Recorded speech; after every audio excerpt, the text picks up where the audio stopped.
Hello, this is Ethan Allen reading from Brian Jack's Rakkety Tam, and today we are on chapter 36. There's a frying pan on the ground. Let's see what that's all about. Here we go, here we go, here we go. Now please like and subscribe. It was a late afternoon one day following the continuous drizzle. During the night, the rain had ceased altogether. Dawn rose brilliantly over a small camp in southeast Mossflower. Doogie Plume, Rufus Lightpaw, and his wife Diggity, together with a little tortoise Rockbottom, had spent a passably comfortable night in a worn old stand house formation they had come across amidst the trees. They had made a small shelter by laying boughs and ferns over an undercut ledge. Bright sunlight reflected in each dewdrop hanging from the bush and the bough. Somewhere nearby, 2 finches were cheeping, and the missile thrush warbling. Rising sun rays shafted through the foliage. But it was not the plop of the dewdrops or the charming bird song which wakened the sturdy Highlander. It was Rufus, unable to sleep, in an effort to stir his wife into providing breakfast from the sack which now served as her pillow. The water vole began singing and tapping football against the great drum. Boom, bada boom, bada boom, bada boom, boom, bada boom, bada boom, boom, boom. Sure, there was an old bull called Rakkety Tam. Now he wasn't just a grand feller. He wore breeches of scarlet, a scarf of snow white, and a tailcoat of buttons of yellow. He couldn't dance and find a jig in his buckled boots. He cornered a cough and flagged his grumpy, and he wore a great feather, a green in his hat, and his stocking and round and fat and lumpy. Oh, rumpity bumpity dumpity Tim, he could charm all the ladies around with his merry cheery, never grow weary, and the smile on his face never frown. Such a nice and darling creature in every fine feature. You'd hear any old beady remark, he's oh so polite from the morning till night. He can sing like a silver-tongued lark, oh whippity whippity, yow, chow. Rufus was knocked sideways in the loaded fruit sack clogged him over the head. Diggity, who had just thrown it, stood over him, paws akimbo. Well, on hips. Now will you hush the robustious din? You're frightening all the frogs in the neighborhood with that racket. Rufus massaged his ear ruefully, but I thought you were fond of me singing. Doogie unwrapped the cloak from around his head. Singing, you call it? Ooh, it's more like some beast killing a duck with a mallet. Thief in the right title for you.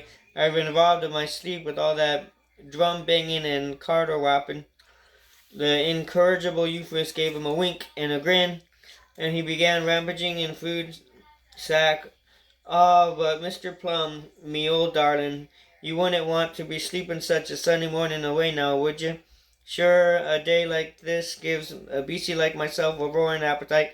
Let's see what we've got for breakfast. Diggity snapped up the fruit sack for him.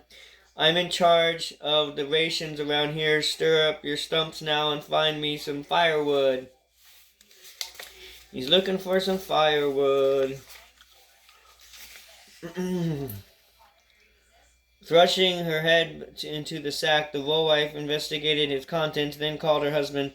Don't bother yourself with the firewood. There's nothing in here but a few crusts and a cooking pan and a kettle. The rover's jaw dropped. You mean to tell me we're out of victuals? Diggity's paws poked through the big hole in the bottom of the sack. Indeed we are, and here's the reason why. Her husband, normally cheerfully facing a picture of misery. He's starved to death, and we're completely so we will. The wife glared at Diggity and Rufus. All the reason more, you two witless wanderers, to find the Abbey of Redwall, isn't it? Rufus pointed to the paw at Doogie. 'Twas him that got us lost, not me, the Highlander defended himself indignantly. Ouch, you fever, it was, and I wanted to turn you left in the 3-spotted oak last night instead of right, and I suggested, huh? Rufus looked shocked. Starting that, are we?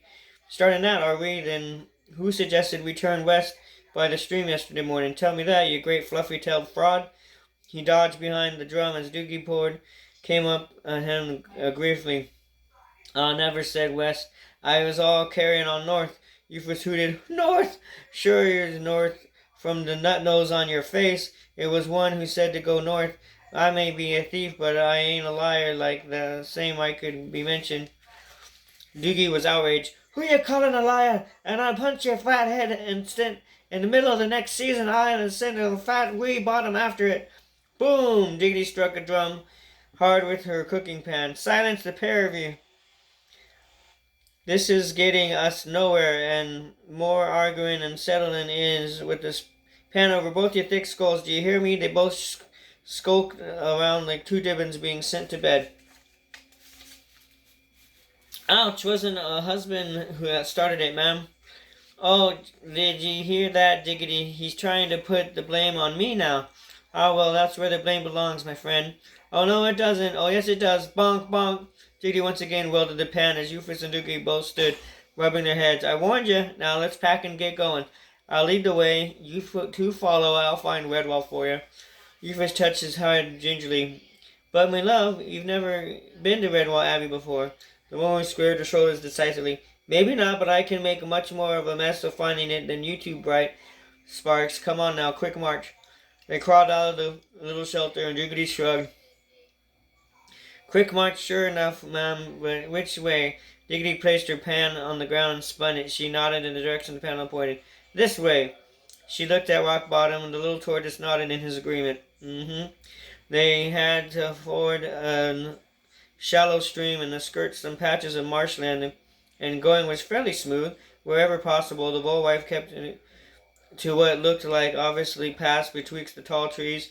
Doogie followed behind her, rolling a great drum along, whilst Euphis trudged in the rear. The Volthy began grumbling and moaning in the torture to the tortoise, who was strapped on his back. Sure, I thought you'd have taken my side on the things back there on those two, but you never supported me 'cause by a nod or a wink, did you? Now look at where it got us. We're winding up in the back of no place like this, and I'm telling you, my little stony friend, my Diggity a darling creature, but she couldn't find the floor if she fell on it. See, I told you she's had to halt. Euphis approached his wife triumphantly, nodding and smirking. Sure, and why have you stopped me, old duck a deal? Lost, are you? Diggity looked at him from the watercresses gathering from the side of the tiny brook. Does it look like I'm lost, you great Omrondon?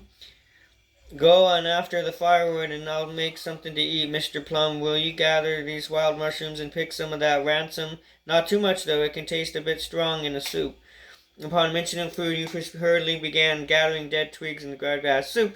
Well, listen to her, Mr. Plum, sir. Don't you wish that you had found a little wife like that? Like me? And when it came to cooking, the bull wife certainly knew what she was doing. Toasting the crusts of an oat cake over the fire, she crumbled them into her cooking pan, which she had filled halfway with the brook water.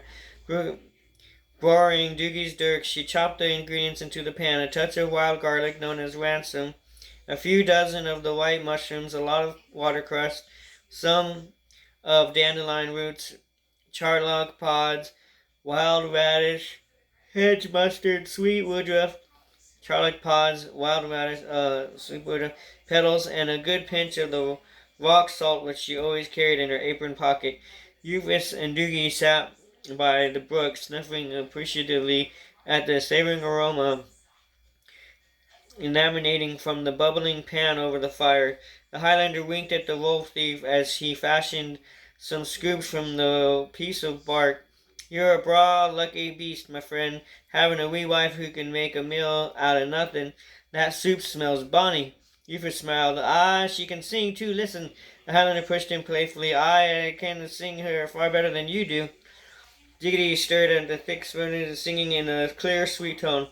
Now me and my mommy said to me, don't you live all alone. Keep your bits in a small piece together, for one day you'll see them to furnish your home.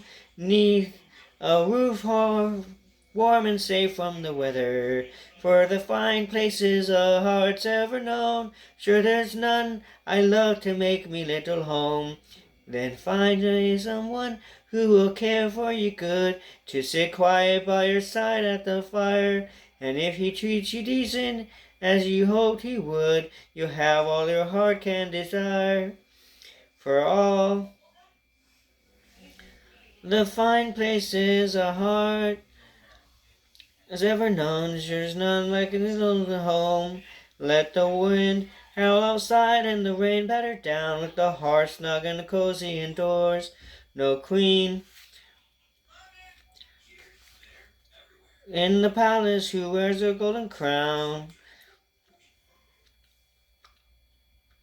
knows a life full of happy as yours, for all the fine places a heart's ever known. Sure there's none that I'd love like me little home. Euphrasia smiling fondly. How'd you like a grand sweet wife like that now, Dugan Plum? The Highlander rubbed his head thoughtfully. Aye, she could slay all my enemies by belting them over her skulls with that cooking pan of hers. The soup was thick and delicious. They shared it equally with the small portion set aside for the cool for Rock Bottom, the torter. Doogie watched the little creature as Diggity fed him and folded dock leaf. Do you reckon he'll ever talk one day? The wolf giggled. Sure, if he ever does, 'twill be only to ask for what's for dessert. Won't it be, my little darling? The tortoise seemed to smile and nod his head. Mm-hmm. The Highlander was still curious about Rock Bottom, though Euphrasia and Diggity could not seem bothered at all. Doogie stroked the little fellow's head with a paw, and inquiring further, what has ever ventured out of this yon shell?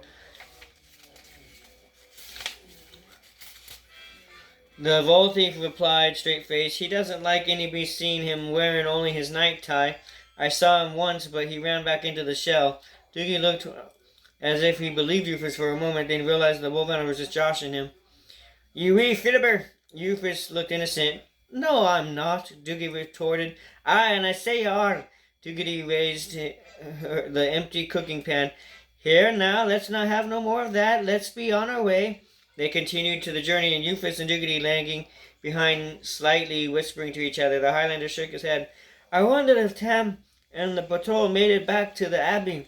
Euphrasia watched his wife's back as she plodded on with the dogged determination. Sure, we'll never know, mate, but we'll have wonder in this land until we both got long gray beards and walking sticks.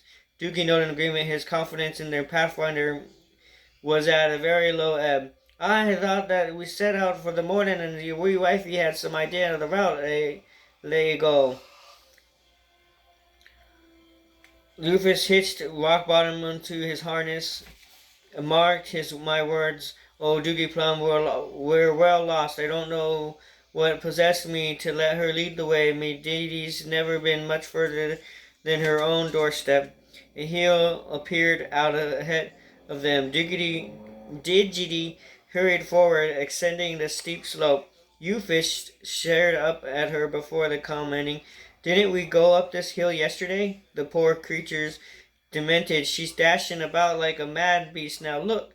The wolf had reached the hilltop. She was dancing up and down, pointing shoutily. There it is! Redwall! After the hasty scrabble, Euphrasia and Diggity joined her on the summit. The Highlander shaded a paw over his eyes. There was a distance he could see south in this abbey, south side of the abbey. The Vole Thief cut a jig. Grabbing his wife, he hugged and kissed her, crying jubilantly, Ha ha ha! I knew you'd find it, me old darling Sugar Plum. You'd take us to Redwall, he said, and sure enough, you did. Wasn't I just saying to Doogie here that if any beast can get us to the abbey, then my Diggity the one to do it? Doogie sat down with the great drum, nodding readily. He did not have the heart to speak the truth. Ouch, he's had nothing but the boniest things to say about you, Mom. And who am I to doubt what your husband's word? The Highlander looked at Rock Bottom, who shook his little head and retreated into his shell. Diggity, the slightly flustered by the lavish praise being heaped upon her, but being the practical war-wife, she was quick to recover. I thank you both for the faith in me. Now we'd best get marching. Sure, we don't want to be late for supper tonight. With a renewed vigor, they stepped out toward their goal. The great drum strutted easily alongside Doogly, who controlled it like a hoop.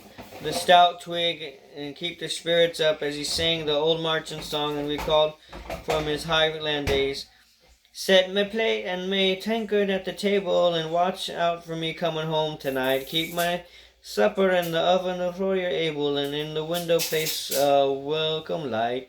Tramp, tramp, tramp, here the sergeant said, tonight's all sleeping in my own wee bed. No more laying neath the stars in the heather, no more eating in the greasy cook has burned, no more toiling through the cold and rainy weather. Once to my bonny home I have returned. Tramp, tramp, tramp, here the sergeant said, tonight I'll be a-sleeping in me own wee bed. On the tramp, tramp bits, Doogie hit the drum with his twig. He could not recall any more of the verses, so he sang it twice again. And Rufus and Diggity joined in on the chorus with gusto. After a while, Rufus began ironing the drum. Diggity had to tell he was planning to steal it one means or another. The wolf did grin cheerily at him. Oh, surely you must be getting tired of wearing and lugging and pushing that useless old drum along. Wouldn't you let me take charge of the clumsy thing for a bit? Diggity left Rufus with no doubt he was on to him. I think you're to keep your thieving eyes off of this drum. You can, 'tis the property of Redwall Abbey, and is where I'm going to deliver it in a good order, and 'twas become your good wife's wee pet Rockbottom. Well, I should be the one to decide that. Diggity did Jetty looked quite concerned. But I couldn't be without dear little Rockbottom. He's my own darling pet. Do you think the abbot will want me to keep him, Mr. Plum? She sobbed visibly and wiped her eyes upon her pinafore. Doogie patted the wolf completely. From what I've seen, the Lord Abbot Humble, he's a kindly and old beast. He'd know still your pet from you, Mom. I'd have a word with him myself. Diggity smiled gratefully. My thanks to you, Mr. Plum. You're a darling, soft-hearted creature yourself to think of me the way you do. Doogie's bushy tail rose in an arc over his head and dropped down to cover his face, a sure sign of embarrassment in any squirrel. It's away with you, Mr. Lady Paul. I'd only do it 'cause of me so powerfully fond of your sausage rolls. 2 more pages left. Let's see what it says. The long day was drawing to a pleasant close as the weary travelers emerged from the South Mossflower woodlands. Across the grassy common land in front of them, Rodwell Abbey rose majestically, all dusty pink and shadowed by the day's last sunlight. The water voles were walking slightly in front of Doogie, who were still rolling the drum along. As a born warrior, Doogie was always possessed with an inbred sense of danger. As they broke through the trees into the grassland, the squirrel's warrior neck fur began prickling. A crack or paw upon the twig caused him to whirl around, grabbing his claymore hilt. He saw 6 vermin stalking through the undergrowth in an attempt to encircle him and his 2 friends, with Gulu the Savage at their center. The Highlander drew his claymore, yelling to the wolves, "Run for it, mates! Get into the abbey now!" Rufus and Doogie paused a moment, looked puzzled, then they turned and saw the vermin. Doogie launched himself at the enemy, roaring, "Run, run! You can do no good here! Haul away the bro!" Rufus grabbed his wife and hustled her wildly along. One of the vermin broke away from the rest, attempting to cut the water voles off. Doogie whirled him, slaying with the sweep of his claymore. As he did so, the Highlander's back was turned from the vermin, but for a moment that was all the time Gulu Savage needed. He quickly grabbed the hefty rock and threw it at the Highlander. The missile made a clunking sound as it bounced off the back of Doogie's head. He slumped to the ground, unconscious. Hauling his wife along, Rufus ran as he never ran before. Neither of the wolves looked back as they sped across the common land toward the south gate. With Rockbottom bouncing around in his backseat, the wolf threw himself at the wicker gate, panting and roaring, "Attack, attack, for the love of mercy, open the gate!" Diggity joined him, wailing piteously, "Oh, sure, we'll be completely destroyed if you don't let us in. Help, help!" Fortunately, Ubu Mowife was talking a group of diblins for the evening stroll around the abbey pond before packing them off to their beds. Brookflow, the otter maid, accompanied them. Last any should fall in the water, a fairly common occurrence with abbey babes and ponds came into contact. The little party was skirting the south edge of the water when they heard the wolves' impassioned cries. Brookflow acted promptly, shouting out a curse of action. "Get the little ones back to the abbey, Ilba. I'll see what's going on out there. Send some help just in case." The Mowife had her balls full trying to keep the diblins from following the otter maid. "You infants come back to get them out of the ear. With Miss Brookie, be very careful now." No sooner had Brookie shot the bolts back and cracked open the wicker gate and slipped the wolves, despite the wolves dancing up and down in agitation. "Mr. Blightpaw, it's you. What are you going to do out there?" Rufus shoved the door fully open and dashed inside, pulling Diggity along behind him. He wiped a paw across his brow. "Sure, and who do you think it is? A frog in a frolic? Quick, bar the gate. 'Tis teeming with vermin out there." But before there was time to further decision, Tam, the skipper, and Long Patrol Hares came charging along. Rufus relaxed, quickly regaining his composure now that the danger had passed. "Well now, Mr. McBurl, aren't you the grand old sight for me weary eyes? Oh, I don't think you'd met my darling wife. Say hello to the good creatures, Diggity." Tam grabbed the wool thief's paw roughly. "Where's Duggity Plum and what is going on there? Speak!" Euphus winced. "Ouch! Leave me crushing me paw to me bits, and I tell ya." Tam relaxed his grip. "Hurry up then and make it fast." The vermin who had been chasing the voles were about to halfway across the common land when Euphus and Diggity were admitted to the abbey and the door slammed shut. Gulu looked down at Doogie's senseless form. He eyed the great drum and the deaf one in his mind, signaling the vermin to return. He waited on them, nodding with satisfaction. The Wolverine issued orders. Get ye this captive, and yon drum back into the woodlands. Move sharp now, I have a plan." Chapter 37 next week. Alright, bye-bye now.